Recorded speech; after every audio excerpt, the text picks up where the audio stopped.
GameRanks presents 10 PS4 hacks and tricks you probably didn't know. From hidden convenience tricks to software and physical hardware hacks, we've got all kinds of PS4 users covered here. We designed this list for you guys to get the maximum use out of your PlayStation 4. So let's get started with number 10.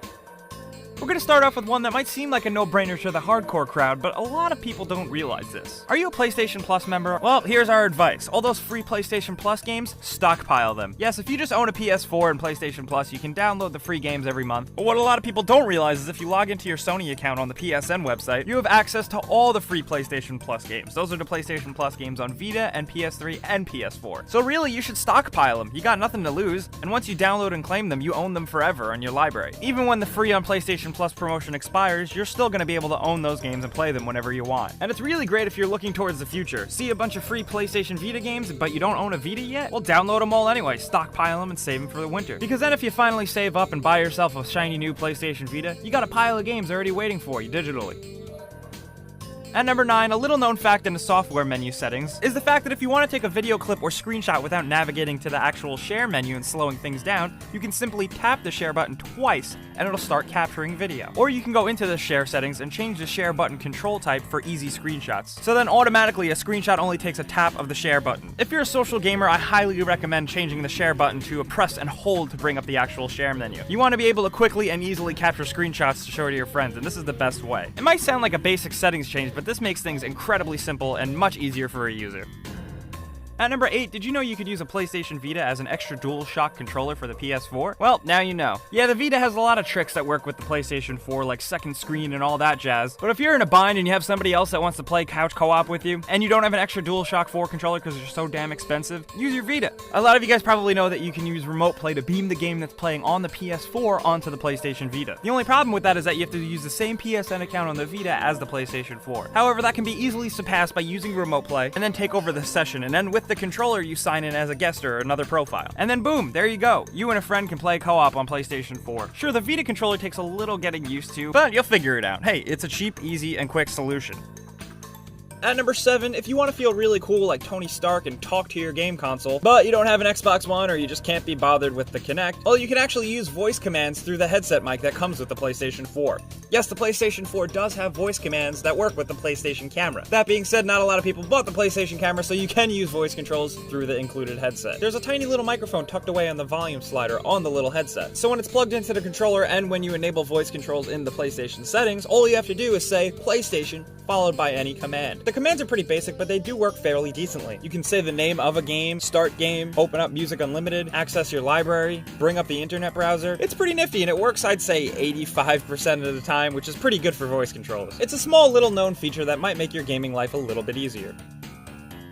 At number 6, we have that PlayStation app available for iOS and Android. Use that app to your advantage, because there's a lot of features on it that can really help you out. While the app is still pretty buggy sometimes, there's a lot of things you can do with it that'll make your life a hell of a lot easier. Is there a game that's on flash sale but you're nowhere near your PlayStation 4? Well, look it up on the app and purchase it right there. The coolest part is if you want it to be ready when you come home from work or something, you can link your PS4 up with the app, and as long as your PlayStation 4 is on standby and connected to Wi-Fi, you'll be able to wake it up from the app and start downloading games. Not only that, but if you're sending your friend party chat invites or messages or even in-game chats, you can use the PlayStation app as a keyboard to type on your screen on PlayStation 4. And it makes things a hell of a lot easier, and it makes typing much quicker because it feels like texting.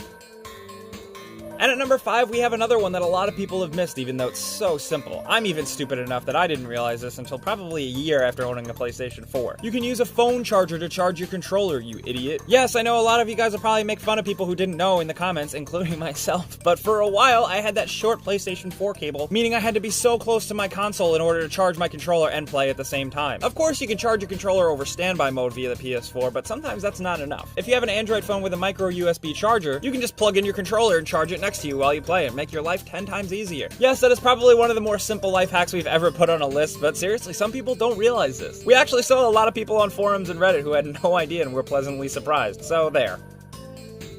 And at number 4 on our list, we have a real hack. If you want to hack your PS4 and play pirated games for practically nothing, well, move to Brazil. Yes, Brazil is legendary for its blatant piracy, with over 50% of all software licenses in Brazil not being original or legit. Yes, apparently there are retail stores in Brazil offering customers who buy PS4s to install 10 pirated games on their PS4 for about $100. That being said, that is a pretty high price in Brazil, but you're getting a bunch of games, and they're technically free. Of course, we're not condoning piracy, but if you're one of those crazy people that want your games hacked onto your PS4, and if you want to maximize the use of your hardware and you don't care of having some Brazilian guy open it up and alter it, well, then the possibilities are endless. Just be sure not to update your console firmware, because you know Sony is probably right on hackers' heels.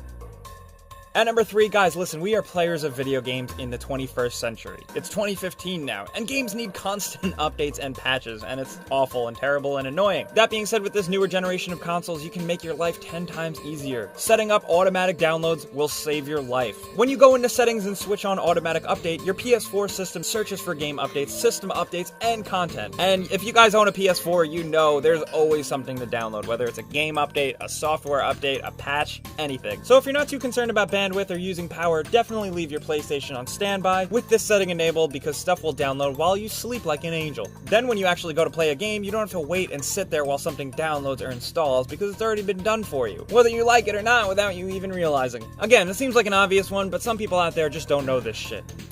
At number 2, take advantage of this cool trick. Certain new TVs have a setting called HDMI device link. The newer Sony Bravia model TVs do have this, and certain Samsung ones do too, I believe. If your TV does have this feature, go onto your PS4, go to your console settings, and switch on Enable HDMI device link. Your newer TV will recognize this and display PlayStation 4 in the input source list. And this will mean you can do a couple cool things with your TV and your console. It's almost like they coexist a little bit better now, because if your TV and your PS4 are both on standby, you can hit your controller's PlayStation button to turn on the console, and it'll also turn on the TV. And then on the other hand, if you're using the TV to watch television or something, switching the input to the PlayStation 4 input will wake the PlayStation 4 up from standby mode. I don't know about you, but while that only seems like it's just saving 5 seconds of turning on the power button, it's a pretty badass feature. To have your TV and your PlayStation 4 talk to each other is pretty nice, and it almost feels a bit like a PC. So HDMI device link, look it up. If you got it, use that feature.